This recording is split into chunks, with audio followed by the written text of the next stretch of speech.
In nomine Patris et Filii et Spiritus Sancti. Hoje celebramos a festa das 7 dores de Nossa Senhora. Parece que esse é o nome oficial da festa, as 7 dores de Maria. E hoje de manhã estávamos vendo no ofício de leituras, ao menos 2, né? Isto é, claro, primeiro São Bernardo colocava tão belamente...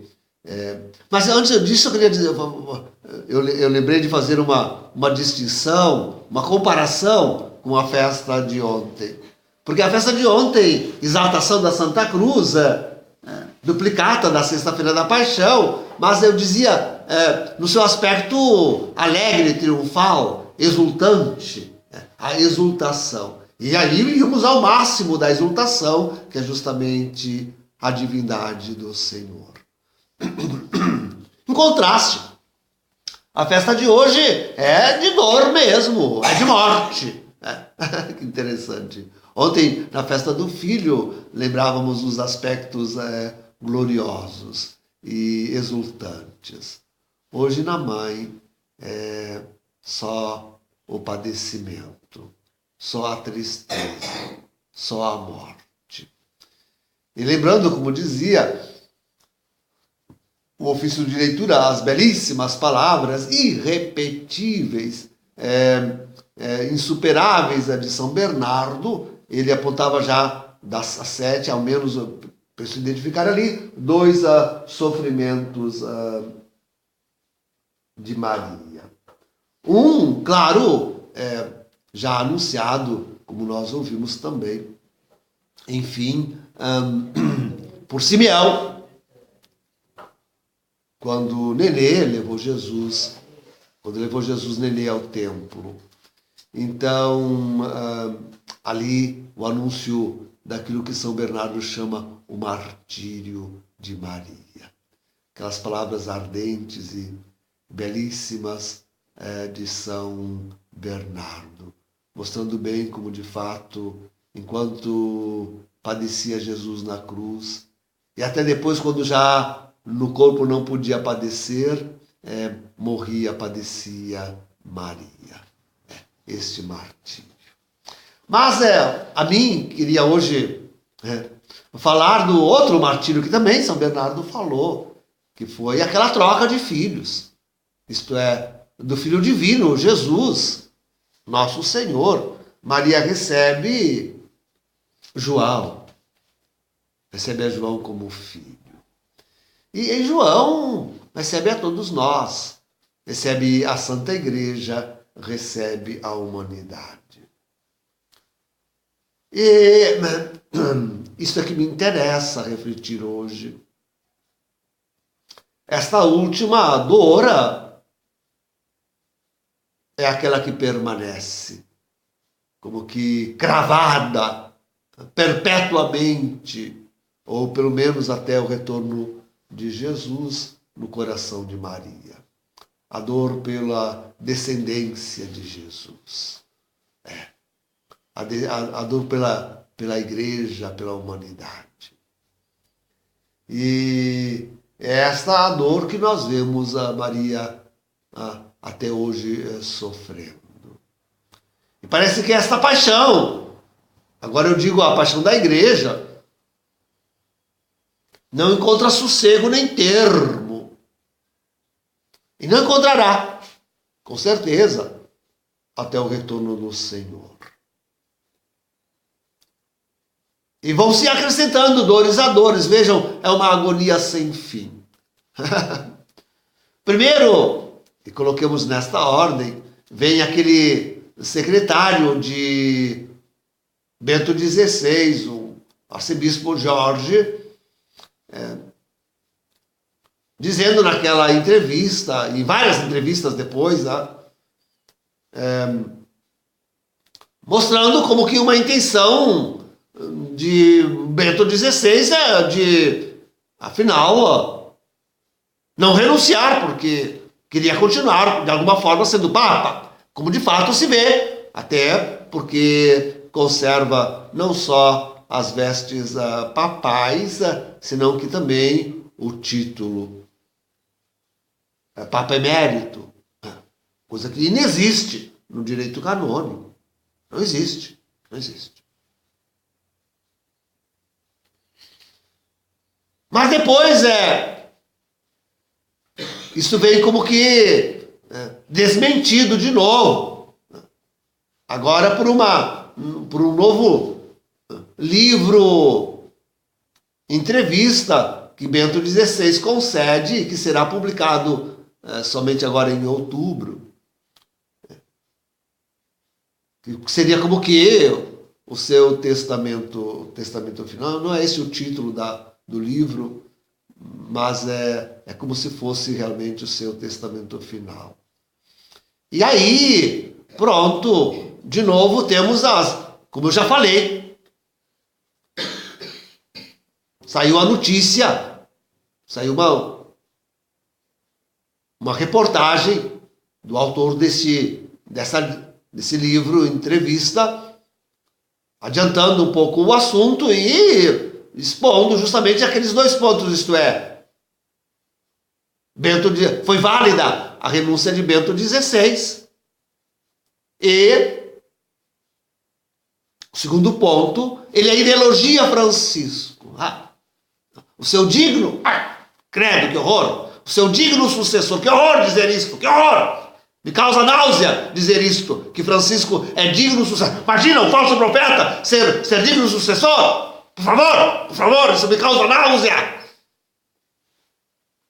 Digno sucessor, agradecendo. Temos visto isso, hein? Agradecendo a Francisco as suas gentilezas. Pode uma cobra ser gentil? Então, mas ontem sai de novo, e assim, com essa palavra, teria Bento XVI mentido. Ele não seria a primeira mentira, porque ele se envolveu naquela grande mentira do segredo da revelação do segredo de Fátima no ano 2000, hein? Uma grande mentira, que ele mesmo agora andou. Não, isso aí está cheio de contradição e de mentira, este pobre homem. Está cheio de contradição e mentira. Mas saiu então, de novo, lá dos vaticanistas, essa gente que vive ao redor, a notícia de que Francisco, tentando mostrar como de fato, mesmo o livro entrevista que deve sair agora, a Lume, traria palavras muito fortes, de fato, fortíssimas. Inclusive dizendo que Bento XVI foi o último Papa. Foi o último Papa. E abrindo a possibilidade, a afirmação na cabeça de Bento XVI de que nós estamos realmente vivendo os últimos anos do fim dos tempos, do fim do mundo. Do fim do mundo. É o fim do mundo mesmo tudo isso, porque deixa a igreja para lá e para cá. É isso que eu não aguento. Não aguento de toda essa história, que uma vez nos lançam ao céu, outra vez ao inferno. Uma vez vem, e sempre de Bento XVI, uma notícia e daqui a pouquinho vem um desmentido, e assim vai. Ora, que agonia, que padecimento. Quem suportará isto? Sim, salvam Bento XVI, dizendo que ele está sofrendo uma grande pressão, que muitas dessas notícias nem viria dele, viria direto de Francisco e da sua corja, da sua quadrilha, que assaltou o Vaticano, que se tornou essa prostituta apocalíptica. De qualquer forma, sofremos nós, sofre a igreja, Não, mas o que me admira, queridos, o que me admira é isso. Ficam dizendo, não, que tanto na renúncia, quanto agora nessas notícias que vão e que voltam, se contradizendo, Bento XVI estaria procurando o bem da igreja, salvaguardar a Santa Igreja Católica. Mas, por favor, façamos a equação clara. Façamos a equação clara. Eu já o disse e vou repeti-la. Já disse várias vezes, em vários sermões. Estou a repetir apenas. Tá? Estou repetindo. A equação é claríssima. Não há salvaguardar a igreja, confirmando-a no cisma. Não há salvaguardar a igreja, lançando-a, acorrentando-a a esse antipapa, falso profeta Francisco, que a conduz à sua destruição por suas heresias, por este cisma, e em breve a colocará toda inteira aos pés do anticristo. Mas que bem da igreja nisto? Bem da igreja há daquilo que eu faço. Aqui está o bem da igreja. Denunciar, dizer, falar as claras. Isso é o bem da igreja. O resto não é bem da igreja nenhum. Por favor, Bento XVI, por favor, senhores cardeais, por favor, bispos, padres, aí não está bem da igreja. Não está bem da igreja aí. Isso é falso. Mas quem é que não vê? Que bem da igreja há em confirmar este cisma. Vejam, queridos, eu volto, estou só repetindo. Eu não vou me cansar de repetir. Vou repetir até Jesus voltar isso. Não há bem da igreja em confirmar um cisma. Porque quanto menos se confessa o cisma já existente, não precisa esperar outro, já aconteceu.